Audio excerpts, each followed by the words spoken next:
Public எக்ஸாமுக்கு எக்ஸாக்டா 10 days தான் இருக்கு. இந்த டைம்ல உங்களுக்கு என்ன தெரியும் தெரியாதுன்றது உங்களை விட வேற யாருக்குமே பெஸ்டா தெரியாது. அதனால உங்க மனசுல எது சரின்னு படுதோ அதை கண்டிப்பா நீங்க செய்யணும். ஒரு பேச்சுக்கு உங்ககிட்ட நான் எல்லாரும் ஒரு கேள்வி கேட்கிறேன், எனக்கு கமெண்ட்ல சொல்லுங்க.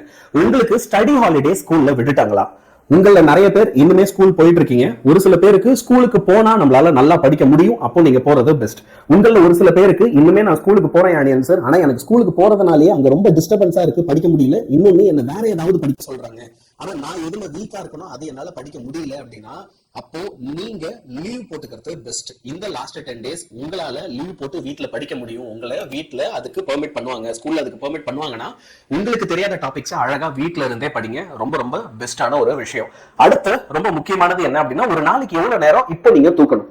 இப்போ நீங்க தூங்குறது அப்படின்றத கரெக்டா செட் பண்ணாதான் பப்ளிக் எக்ஸாம் நடக்கும் போதும் உங்க உடம்பு ரொம்ப ஆக்டிவா இருக்கும். அப்ப ஒரு நாளைக்கு 6 hours நீங்க கண்டிப்பா தூங்கணும். நீங்க இப்பையில இருந்தே அந்த 6 hours ஸ்லீப்பை கரெக்டா செட் பண்ணுங்க. நைட்டு 11 மணிக்கு தூங்க போறீங்கன்னா காலையில 5 மணிக்கு எழுந்தணும். இதுவே 12 மணிக்கு தூங்க போறீங்கன்னா 6 மணிக்கு எழுந்தணும். இந்த மாதிரி ஒரு சைக்கிளை கரெக்டா செட் பண்ணி உங்களோட பாடியை ட்ரெயின் பண்ண ஆரம்பிங்க. நெக்ஸ்ட் என்னென்ன சப்ஜெக்ட் எல்லாம் கான்சென்ட்ரேட் பண்ணணும். நீங்க இன்ஜினியரிங் கட் ஆஃப்காக படிக்கிறீங்க அப்படின்னா அப்போ பிசிக்ஸ், கெமிஸ்ட்ரி, மேக்ஸ்.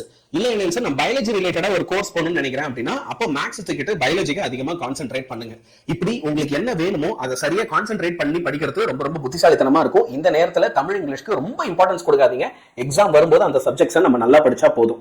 அடுத்து ஒரு நாளைக்கு நீங்க 10 மணி நேரமாவது முழுக்க முழுக்க படிக்கிறதுக்கு அப்படின்னு ஸ்பெண்ட் பண்ணுங்க. நீங்க எந்த அளவுக்கு அதிகமான நேரத்தை படிக்கிறதுக்காக ஸ்பெண்ட் பண்றீங்களோ அந்த அளவுக்கு உங்களால நல்ல மார்க்ஸ் எடுக்க முடியும். நம்ம 10 மணி நேரம் படிக்க உட்கார்ந்தாதான் அதுல ஒரு 6 இருந்து 7 மணி நேரம் நம்ம எஃபிஷியன்ட்டா படிச்சிருப்போம். இதை மறந்துடாதீங்க. இது மட்டும் இல்ல யானியன் சார் நான் இம்பார்ட்டன்ட் மட்டும் படிச்சா போதுமா? நீங்க எல்லா இம்பார்ட்டன்ட் கொஸ்டின்ஸையும் படிக்கிறீங்க அப்படின்னா உங்களால 90% வரைக்கும் ஈஸியாவே கண்டிப்பா மார்க் ஸ்கோர் பண்ண முடியும். ஆனா கேள்வி என்னன்னா நமக்கு 90% போதுமா இல்ல அதை தாண்டி இன்னும் கொஞ்சம் எக்ஸ்ட்ரா தேவைப்படுதா? அப்படி உங்களுக்கு எக்ஸ்ட்ரா தேவைப்படுது அப்படின்னு தோணுச்சுன்னா மறக்காம நம்மளோட சேனலை சப்ஸ்கிரைப் பண்ணிக்கோ. ஏன்னா அந்த 10% எக்ஸ்ட்ராக்கு நாங்க உங்களுக்கு நிறைய லாஸ்ட் மினிட் ஃபுல் ரிவிஷன்ஸ் பண்ண போறோம். நிறைய கேள்விகளை லைவ்ல மேரத்தானா வந்து சொல்லித்தர போறோம். நாங்க சொல்லித்தரது அதுவும் இந்த லாஸ்ட் மினிட்ல நாங்க சொல்லித்தர போற எல்லா கிளாஸஸையும் எங்க கூட சேர்ந்து லைவா நீங்க கவனிக்கிறீங்க அப்படின்னா கண்டிப்பா உங்களால கூட எடுக்க முடியும். அந்த அளவுக்கு நாங்க உங்களை நல்லா படிக்க வைப்போம். இந்த பப்ளிக் எக்ஸாம்ல உங்களோட ட்ரீம் ஸ்கோர் என்ன அப்படின்றத எனக்கு மறக்காம ஒவ்வொருத்தருமே கமெண்ட்ல மென்ஷன் பண்ணுங்க.